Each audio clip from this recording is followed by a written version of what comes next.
it's Lisa. I have a page I want to do from a couple of photos of last summer.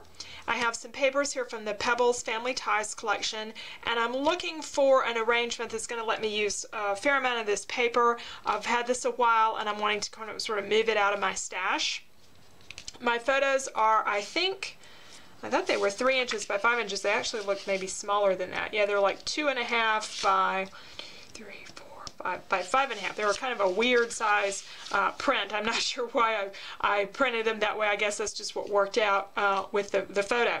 So, but anyway, I have 2 photos. And I'm looking for a sketch, and I thought I would use my sketchbook that I have just recently released. This is available on my blog, and I wanted to show you how it works. Now this is in PDF format, so if you download it, you get to see everything on the screen. You probably wouldn't want to print all 56 pages. You certainly could if you wanted to. I printed it because I needed a copy to proofread, so I'm going to use the paper copy because it's a lot easier for me to show you on the video, but everything you're seeing here is what you would see on the screen as well. So the first thing you do when you're looking in this, the second page of it tells you by photo. So I have 1 photo sketches, 2 photo sketches, 3 photo, 4 photo, etc. Well, I've got 2 photos, and those start on page 14. If you're looking at this online, you can just click on 14 and it'll zip you over to that page. So here we are on page 14. And I can start browsing through the 2 photo sketches. And this one would work, and just kind of deciding which ones that I think would work for my two photos. I don't think that's probably the best arrangement. And certainly I can move them around. It gives you some swaps and suggestions, tells you the photo sizes and some of the paper on different sketches. This one of the sketches is the photos can be turned portrait, so I could do 2 photos going up and down if I wanted to use that sketch. Now here's one I kind of like. These photos are a little bit wider. They are 3.5 by 4.5. My photos are going to be longer and narrower, but they would still fit easily on this sketch. And it uses some pattern paper, lots of different papers tucked in the side. So I like that one. So I'm going to kind of keep that one as a possibility. Here's another one that would work well. So it's just really a matter of what appeals to me as I go along on this. The sketches can certainly be turned, like a sketch like this could easily be turned this way so that I have my photos going up and down in a portrait orientation, and then some of my paper on the side.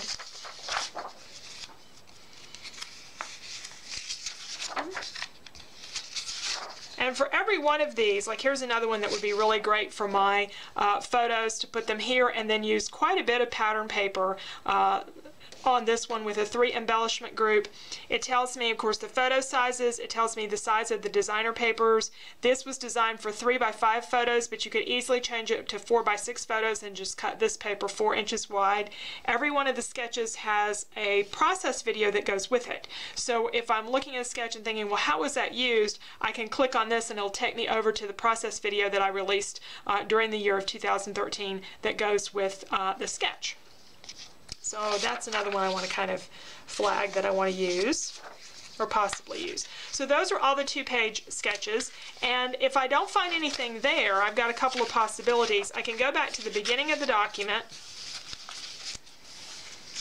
and on the 4th page of the document, it has an additional index. If you have 2 photos, here are all the pages starting page 14, and also all of these can be 2 photo sketches. Sketches 6, 26, 28, 31, 36, 40, all of those. So let's look at page 40 as an example.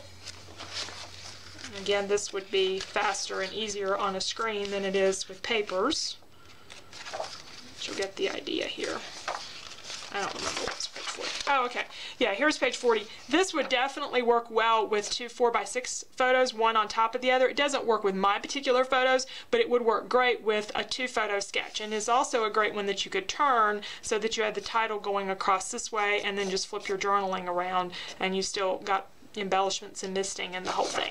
So anyway, that's how I can utilize my sketch book to find a sketch to go with for my photos. So I'm deciding now between these 2,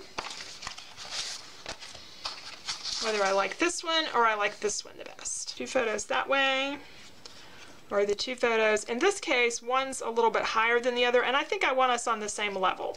So, and of course I could move things around and make that one the same level, but I think I like this sketch. So I'm going to use this one. Now another feature of the sketch document is if you're looking at it on the screen, you can size it so that this square is 6 inches. If you print it out, it will print as 6 inches. So, and what that means is, since we're doing mostly 12 by 12 papers, if this is 6 inches, any item on here doubled will work on a 12 by 12 layout. For example, this photo, or this square behind the photos, is 4 inches by 4 inches. So that means if I take a piece of paper and cut it 8 inches by 8 inches, I'm going to have the same proportions as everything else on this paper. So I know that that's all I have to do to get any element is measure it and double the size. And it already tells me on the sheet, or on the, tell you on the screen, photo mat is 4 inches square or 8 inches square. So you know automatically, or you can just measure an element and it'll give you an idea of what size it needs to be for your layout. So I'm going to take this sketch and these photos and decide which papers go where. I've decided on the bold blue and green and yellow for the background and the lighter papers on top, a blue-green and then maybe a green on the bottom, because that blue-green paper is not long enough. It's not 8 inches long. So I can easily get my width, but for the length I'm going to have to split it and put some more of it down at the bottom, or put a different paper down there at the bottom, which I'm looking at, maybe the green paper down there at the bottom. I've got a strip that will go across the seam so you won't see that. But I've also realized that it's all kind of busy and I think I need a mat between them, and there's a green paper that makes the best mat, a green cardstock. So I'm going to use the yellow on the bottom and the stripe in between. So that's the final arrangement that I decided on for the paper. So I'm going to take this one and trim it at 8 inches over, and ever how far down, I think it was about 7 inches down is what it would need. I'm just measuring to make sure that my title and everything will fit on 8 inches, because even though that's what the sketch shows, obviously I could adjust that if I needed to for the size photos that I had. I'm going to cut my mat at, I think I cut it at 8.5 so I'd have a generous mat. Keeping everything fitting there, and then I'll need to trim the yellow down, or I could still use some of that blue-green because the journaling is going to end up covering up part of it. I decided I liked the yellow though, to add that bit of contrast, and then I'll use a little bit of the stripe, and I measure that little piece of stripe, but it was also on the measurements on the paper. It's 3/8 of an inch by 10 inches. It tells me that if I looked at it, but you can also of course measure any item on there and double the measurement.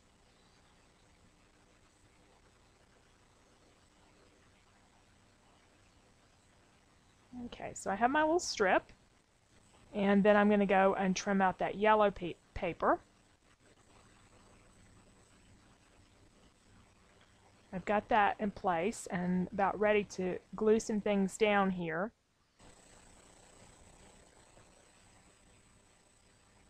Now, one of the challenges that I have are these letters. Well, actually, before we get to the letters, let's look at the placement of the other items. They are diagonal, and I decided I wanted to go left to right rather than right to left. So I'm just going to switch the position of them around. I have a lot of color on the paper, so I thought maybe some neutral embellishments might be good, or at least a neutral base for them. I have these cork embellishments from Little Yellow Bicycle and the canvas ones. I'm not sure if I can use the cork at the top and the bottom, but I think maybe one of the cork embellishments. I also have these little envelopes from Maya Road.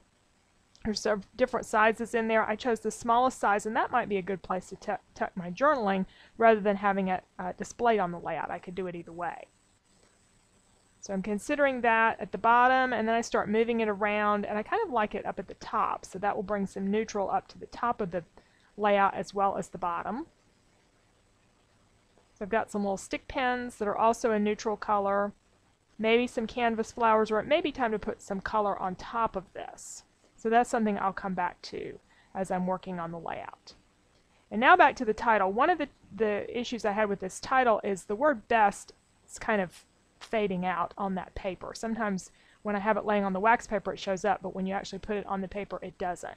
So I have a blue ink marker here. This happens to be one from Faber-Castell. It's one of their big brush markers. I chose it because it's a permanent marker, and I'm going over letters that have a little bit of gloss to them, kind of the chipboard gloss, but I think my regular markers, Stampin' Up! Markers, would have probably worked for this too, just give them a little time to dry. But all I'm doing is going around the edges of the letters, and you'll see this in a close-up in a moment, a little bit better close-up, that this really did, there you go, they really did help to go around the edges with the blue. All right, so now I'm finishing up the embellishment down at the bottom, taking some of these stick pins and putting them in the foam packaging, and I'll use that to hold them in place and glue it behind the piece of cork. And all this will probably need to be glued on with hot glue. Now, I didn't have any yellow flowers, but I did have some yellow ribbon, and I'm just going to cut 3 pieces of it and notch the ends to make my own little flower. This particular ribbon had a backing on it, but I tried it without the backing, and it just sort of folded over on top of itself since it was sticky, so I left the backing on. Regular ribbon, you wouldn't have to worry about that, but that's just what I happen to have. And I'm just going to lay these 3 over top of each other, and I'll glue those in place, probably with some regular glue, and then put the green button over top of those. And I still have some room down there for journaling if I want it. My little pocket up at the top, I'm thinking of moving it over a little bit and creating my embellishment group over there on the left instead of at the top. And that way I think I can get another piece of that cork in to match the bottom. For some more wood embellishments, I have some little hearts that I could leave plain, or I can color them. I'm going to take that same blue marker and color the heart.